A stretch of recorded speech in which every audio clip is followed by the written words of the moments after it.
আমরা দুঃখের সাথে একটি বিষয় আমরা বলতে চাই, 5 আগস্ট হাসিনা সরকারের অবৈধ সরকারের পতনের পর গোটা বাংলাদেশে কিছু অনাকাঙ্ক্ষিত ঘটনা ঘটেছে।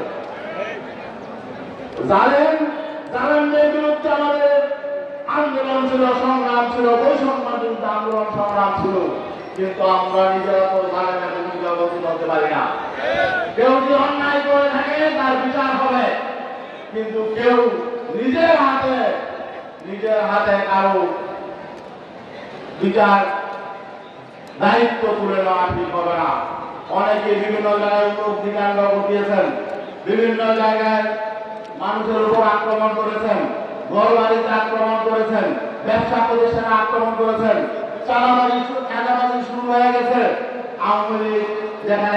আওয়ামী লীগের লোকেরা যে সমস্ত জিনিস দখলে ছিল, রাতারাতি দেখা গেল অন্য একটা সংগঠনের নাবাইগুলো দখলে নিয়ে গেছে।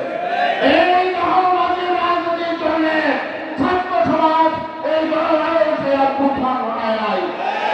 এগুলো বন্ধ করুন।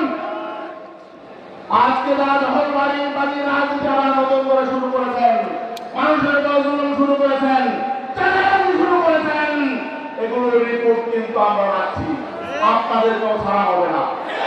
আমরা অন্তর্বর্তী সরকারকে বলতে চাই, আপনারা কঠোর রাস্তায় দমন করুন। আপনাদের সামনে আমরা আছি। ইসলামী আন্দোলন বাংলাদেশ নেতা কর্মীরা এই অন্তর্বর্তী সরকারের যে কোনো ভালো কাজের সাথে আছে। এই সরকার যাতে সফল হয় আমরা সেই চেষ্টা করবো ইনশাআল্লাহ। আরেকটা বিষয়